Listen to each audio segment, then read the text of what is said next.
Hakann, we will likely intervene in 2024 or 2025. Channel, AS. My dearest brothers and sisters. This is Hakann speaking. I greet you in peace and love. I know that times on your planet are incredibly tough. And yet, I also understand that I only know this somewhat intellectually. That isn't nearly the same as living through it. Because of this, we have read and shared and studied and discussed the comments you have posted under our last two messages, namely Hakann, debunking the liberation process has to be this way, and Hakann, is humanity going to free itself? Thank you very much for your thoughts. It helps us to understand living on Earth a bit better. It has also helped us to reshape our policy to better reflect the will of the people on Earth, as we'll discuss later in this message, because after all it's your society and your lives that we're talking about here. To get some idea of what life on Earth may be like, we have also been listening to people who have lived on dark worlds, such as Hakann. Some of you are also present on our ships during your sleep state, and we have asked you what life on Earth is like and what you think we should do. Some people have pointed out in the comment section that us galactics may be emotionally scarred from over-intervening during Atlantis, and on other worlds. Good point. I think there may be some truth to this. We had noted this previously, but I have again drawn attention to this and recommended that everyone in decision-making positions visit a healer to check if they still have some emotional disbalance here. We remember our past lives and thus our past over-interventions well, which also means that past life trauma is quite sticky with us. There is some societal healing and societal unburdening that we are working through. Still, I don't think that our reluctance to intervene is all just emotional trauma on our side. I think that may be a small part of it, but I don't think that's the largest part of it. To you it might seem obvious that us intervening today is the best solution. However, waiting say a year means that there is some reasonable probability of humanity freeing itself. The Grey Hats are doing certain things behind the scenes and the consciousness of humanity is rising. So it's not impossible that humanity frees itself without action by the Grey Hats. An intervention by us could be needless, if it turns out humanity frees itself without us. And in an unlikely but also not impossible scenario, a needless intervention by us could cause instability and suffering for say 100 years. A year of suffering now to potentially prevent 100 years of suffering might be worth it. I get that you may disagree, but keep in mind that you are deeply experiencing the current pain, while the potential suffering caused by an over-intervention is very abstract to you. Someone in severe pain obviously cares more about their current pain than about potential future pain. However, we also feel a responsibility towards future generations, who might be the ones to pay the price if we over-intervene now. Fundamentally, we have an intervention dilemma, and it basically is this: how do you weigh up the current suffering of billions of people, versus the potential suffering that could be caused by us possibly over-intervening and possibly producing instability? There is some probability that humanity will free itself anyway, and thus our intervention may just produce potential instability for nothing. So on one hand we have current suffering. On the other hand there's a relatively long period of potential suffering that could occur from us over-intervening. Which is worse? And at which point do we intervene to end the current suffering? Well, this can't be answered by just solving a mathematical equation. In my mind, there is no single objectively correct answer here. To us, there are some answers that are just bad solutions to this dilemma, and there are some answers that are least bad solutions to this dilemma. We say least bad solution instead of relatively best solution because we acknowledge that all solutions are bad in a way. They involve present-day suffering, or they involve a risk of future suffering. There is no single solution that is just outright good and happy, from our perspective. But there are solutions that we consider bad, and there are solutions that we consider to be least bad, the relatively best solutions. What are examples of bad solutions to this dilemma? For example, unless something unforeseen happens, us intervening in 2023 is from our point of view a bad answer, because it sacrifices too much opportunity for the Grey Hats to finally get their act together after all. We have recently communicated our new "get moving or we may arrest you" stance to them, including via background channels. This creates a new situation that has not yet unfolded. Plus the Grey Hats have certain plans on the rails and they are currently already taking some action. So it's possible that the Grey Hats will make a big move soon. I know that a lot of people on Earth will disagree with me and want a 2023 intervention, but frankly, you don't have the information necessary to properly weigh up the pros and cons. Even most galactics deeply in the intervene soon camp are agreeing that giving the Grey Hats a few months, after having warned them, is a good decision. Many of you agree, when you visit us during sleep time and clearly perceive the possible timelines. Gaia also agrees to give the Grey Hats a few more months. Because that really does mitigate a lot of future risk, and it would be really good for Earth humans if you do manage to free yourselves after all. Grey Hats, you have the rest of 2023 to do public mass arrests and to substantially begin the process of disclosure. With disclosure, we don't just mean releasing some documents, or someone making a speech somewhere, and then only the already awake see it because the mainstream media doesn't report it. That type of disclosure is mostly preaching to the choir. We mean a type of disclosure that the sleepers will see, whether that's an EBS message, or a mainstream media takeover. And we mean that the amount of disclosure is substantial, because after all, many people including children are suffering every day. Therefore an overly slow rollout of disclosure, such as mainstream media showing one thing that contradicts the narrative but then continuing to push disinformation, is not enough at this stage. It is fine to start with the easier to digest pieces of disclosure first, such as regular corruption. But the people should finally see that justice is once again restored. If it's shown that someone is corrupt, then they should also be arrested. And if the court ruling over that case is obviously corrupt itself, then drag both the original corrupt person as well as possibly the corrupt court in front of a military tribunal. If you object to this, keep in mind that your beloved ancestors who freed America from British rule also broke the law, or if you live in another country, almost certainly there is someone who you think did some great deed but their action nonetheless broke the law. The U.S. Declaration of Independence was clearly illegal under the law at that time. You may want to argue that it was justified because it was obviously the morally right thing to do, and I agree, and similarly, freeing yourself from the dark controllers today is obviously the morally right thing to do. Any argument you may want to give for why the illegal Declaration of Independence was justified, you can use those same arguments to justify illegal actions today if they are necessary to free yourselves from the dark controllers. If certain laws make it illegal to free yourselves, then it's those laws and not your freedom that should be discarded. If your ancestors took the approach that you're currently taking, then America would still be a British colony today. From our point of view, some of your minds have actually been infected with the idea that it's better to let millions of people suffer than it is to break some laws. Again, your founding fathers broke the law, and you revere them, and you have at least as much need to free yourselves as the founding fathers did. I know that arguments are made saying if we break the law, then we end up in chaos, but look at where you already are. How has working within the confines of the law been working out for you?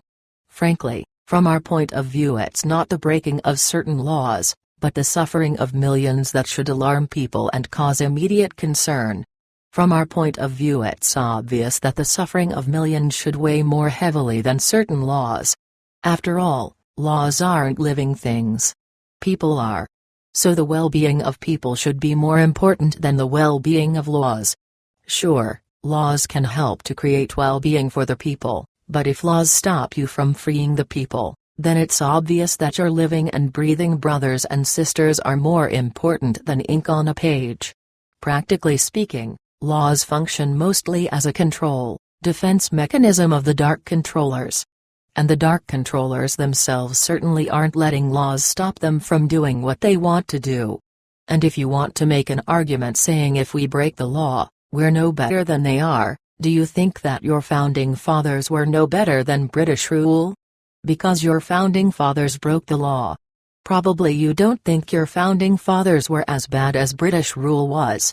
Okay, so then we've established that someone can break the law yet still be morally in the right. There are also plenty of other people who you probably think of as virtuous, yet who nonetheless broke the law.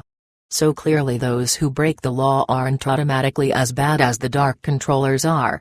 Still, if you can do public mass arrests in 2023 without breaking the law, and actually bring those people to justice and not just have corrupt courts free them or endlessly stall or use procedural tricks, then fine with us. Alternatively, you can use galactic law. Under galactic law, you can bring people to justice, using military tribunals if necessary, if they can be proven to be working to harm the innocent. Feel free to request more information about galactic law if you're interested, because it gives you a full legal basis for public mass arrests. And again, if you need any other kind of support, we're more than happy to provide it. Once it's 2024, if there haven't been public mass arrests and substantial disclosure, we may intervene at any time. And if you haven't taken these actions by then, we may decide to hold you grey hats accountable under galactic law, in a galactic court. Alright, I'll go back to addressing lightworkers. As we argued, us galactics wish to give the grey hats some more time. Hence us intervening in 2023 is what we consider to be a bad solution. Another example of a bad solution to the dilemma would be us planning to only intervene in say mid-2027. That would clearly be us waiting too long. Then what are answers that, from our point of view, are least bad, or relatively best, solutions to this intervention dilemma? One least bad solution was our previous policy, which was a set of conditions under which we intervene. The exact conditions are hard to explain, because they involve probabilities and energies that you can't easily measure yourself and that you don't even really have proper words for. Effectively, this policy meant that if there's no grey hat move and no solar flash, then it's very likely, but not guaranteed, that we'll intervene before the end of 2026. Another least bad solution is the new policy we have just adopted, based in part on your comments. This new policy is a tightened set of conditions under which we intervene, which effectively boils down to, we will likely intervene in 2024 or 2025. So likely you will not have to wait until 2026 anymore, although we can't fully guarantee an intervention by 2024 or 2025, or even by 2026. In other words, based in part on your input, the likely intervention window is no longer 2024 to 2026. Now it's 2024 or 2025. Though if there is a big grey hat move, even just one that significantly improves your living situation without liberating you fully, then we will again assess the new situation, and we will again evaluate what our intervention policy should be. So we'll likely intervene in 2024 or 2025, but when exactly will we intervene? It depends on the free will choices that people on Earth make. The exact moment of intervention is mostly event-driven and energy-driven, and not time-driven. Why have we made this decision? Well, among other things, we have taken your input and Gaia's input and the wishes of the collective subconscious of Earth humans on board, because after all you are the ones having to live through this time on Earth. You know much better what life on Earth is like than we do. And you are clearly very much in favor of an intervention as soon as possible. Hence, among the least bad options, we have chosen the option that corresponds to the quickest possible intervention. Which effectively means that we are likely to intervene in 2024 or 2025. We are not willing to choose an option that in our view is just a bad solution to the intervention dilemma, such as intervening in 2023. But among the options that we consider least bad, we have chosen the option that corresponds to the quickest possible intervention. We also understand that within this 2024 to 2025 window, Most of you strongly prefer the intervention to be sooner rather than later. Next up, I would like to address some suggestions and comments that commenters have made. If we physically meet you while Earth is still a war zone, then it's likely that after we leave, you will be immediately kidnapped by bad guys. Then you will have your brain scraped for information. The Dark Controllers have lots of surveillance and we simply can't guarantee your safety. Sure, we could meet you and then take you with us, but then there's one less beacon of light physically present on the world. Then the world becomes even darker and harsher for the people remaining. We are looking into ways in which we can help you or give you encouragement in less dramatic ways than us outright taking over the corporate media, or something like that. Thank you for the suggestions.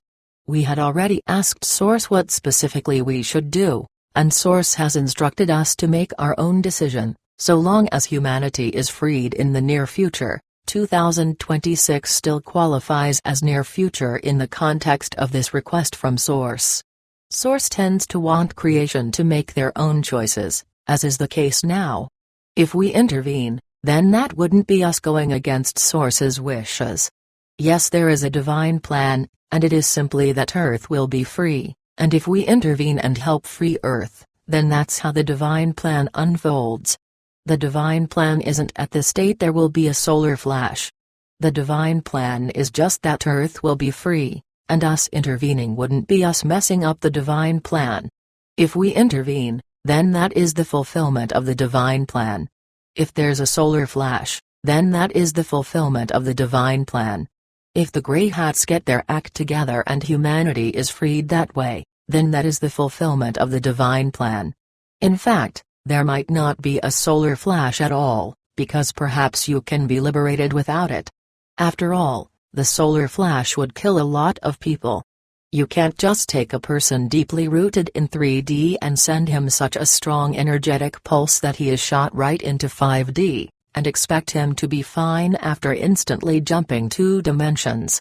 Now, yes, a more gradual transition is possible, but you lightworkers and us galactics have been working to raise the collective consciousness for years now, and that has helped to an extent, but many 3D sleepers remain firmly rooted in 3D. We have already been working to pave the way for the solar flash for years, and have made some progress, but as you know, a lot of people still remain deeply asleep. And those deep sleepers might not do very well when a solar flash shoves them into 5D. So a solar flash can happen, but it would kill lots of people and isn't the purely upside scenario that some people think it is.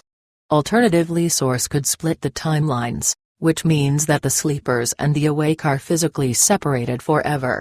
The sleepers have to experience a dark 3D world full of suffering until they find their way back to the light. And this world would be dark indeed, because there would be no lightworkers spreading their light and sharing their energy with the sleepers. Meanwhile, the lightworkers get to experience a very nice, love-based 5D world. The downside here is obviously that this would cause a lot of suffering for the current sleepers. The separation consciousness perspective here is good, screw them, they should have woken up. The unity consciousness perspective here is that these sleepers are you. Thus, if they suffer, you suffer, if you take others as part of yourself. Why hasn't Source either split the timelines or triggered the solar flash already? Well, Source may still do that in the future.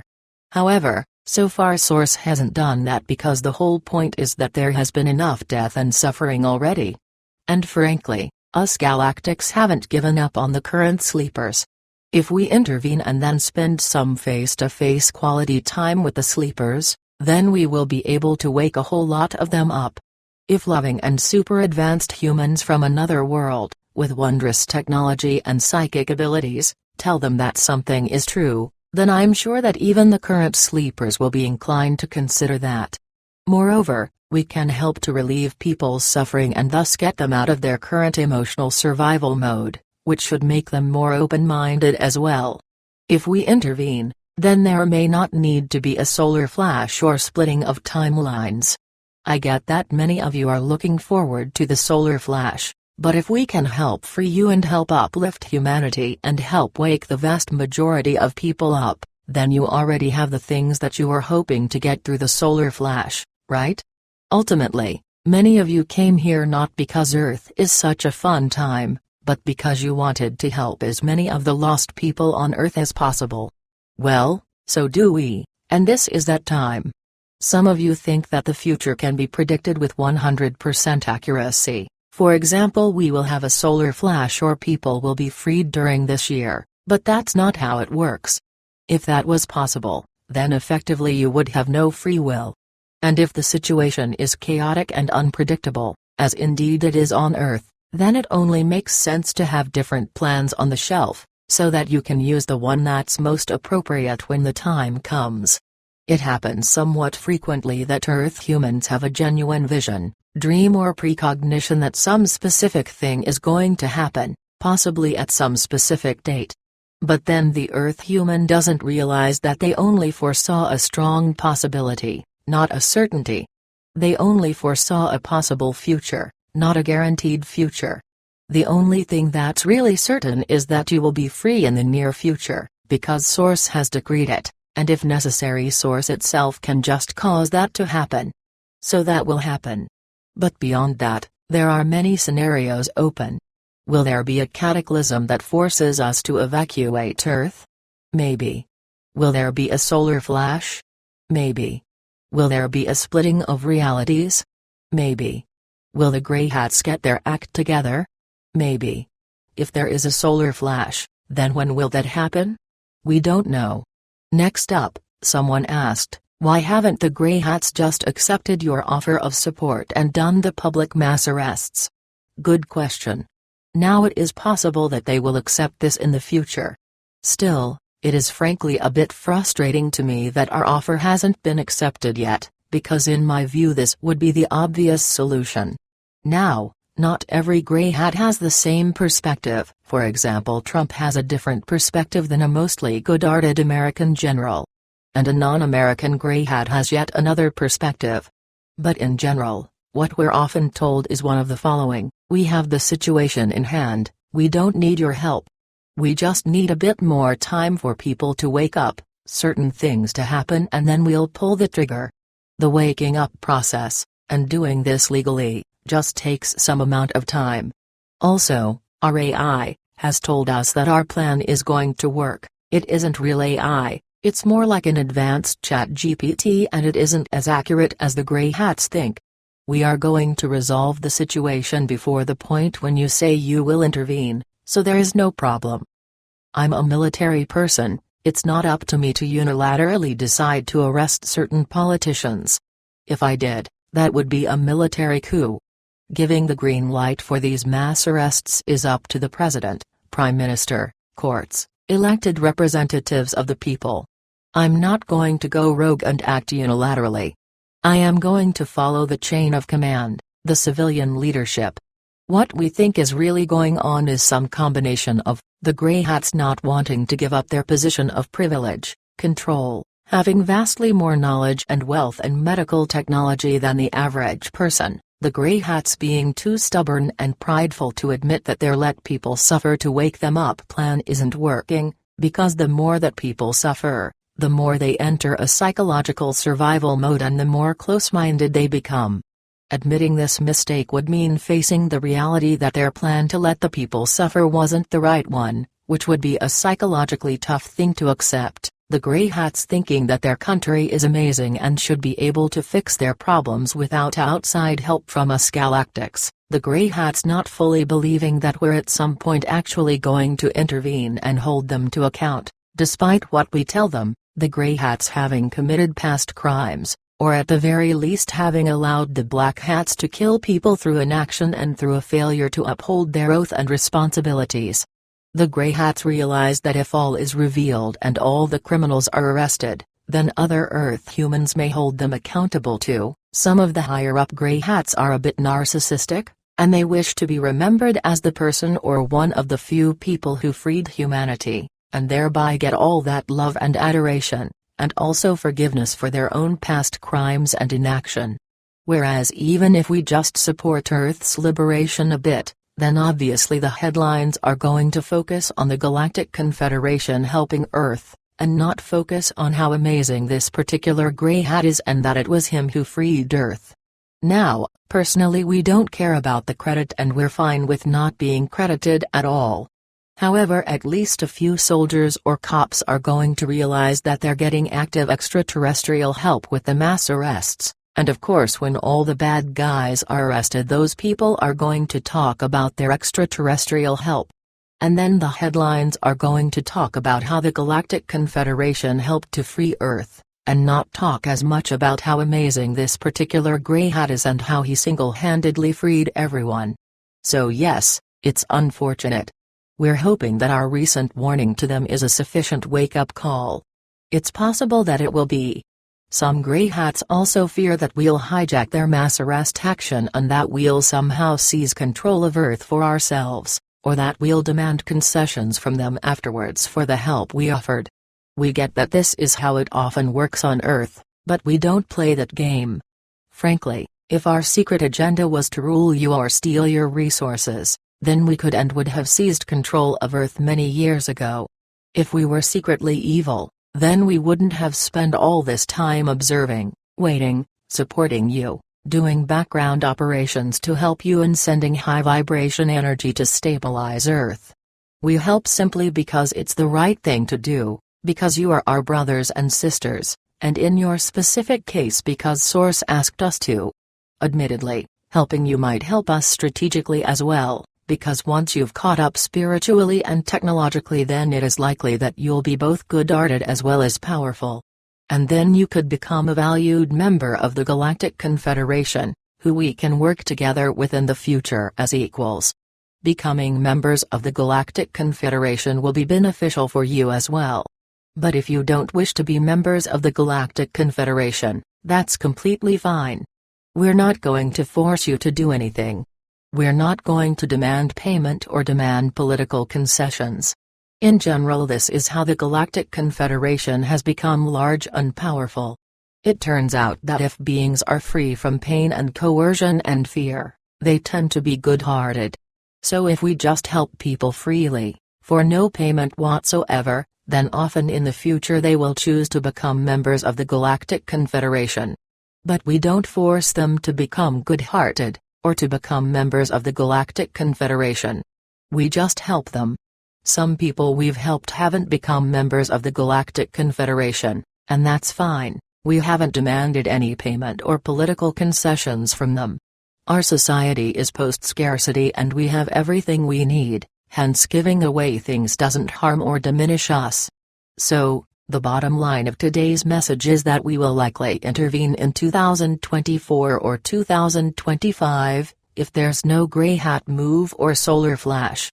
And when I say 2024 or 2025, I genuinely mean that this entire window is a possibility. Our intervention could happen in late 2025, but it could also happen in January 2024.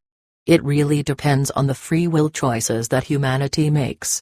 We do understand that you much prefer the intervention to be sooner rather than later. As for what you lightworkers can personally do, doing your inner work and being kind to the people around you isn't going to magically liberate Earth, but it will reduce people's suffering a bit. The more personal work you do now, the smoother your transition will also be when things do finally change for the better. Finally, I would like to thank you, from the bottom of my heart, for you being on Earth. I know it seems like a thankless task. Society has more or less enslaved you. Your loved ones may very well think you're insane, or your loved ones may be dead. You may be lonely, either literally or in the sense that people around you just don't understand you. You're probably working very hard, yet others aren't doing their work. You work very hard, yet no one seems to appreciate you or lend you a hand or care for you. Your so-called leaders oppress you. The people who are supposed to help you, namely the Grey Hats and the Galactics, are basically living in luxury while telling you to keep suffering for the supposed greater good. I get that this situation is enormously unfair to you. It is. I can't deny that. Other people are basically making choices that are causing you to suffer, possibly horribly, while you're one of the rare few Earth humans who just wants what's best for everyone. Because of that, I want to thank you so very, very much. Because when this is all said and done, and you are living in a nourishing 5D civilization and hanging out with us galactics, it will have been you who kept Earth stable long enough during this critical time for this liberation process to succeed. We literally couldn't do this without you. You as a group are instrumental, you are the key who will ultimately lead to humanity's liberation. You are deeply respected, you are loved, and you will have a place of honor among us. You are the best of us. Very few souls in the universe could be light beacons in the darkness, as you have been for so many years. My hat is off to you. You are doing amazing. And it is my wish that somewhere between 2 months or about 2 years from now, we will be able to meet you physically. With love and respect, your star brother, Hakann, for eraoflight.com.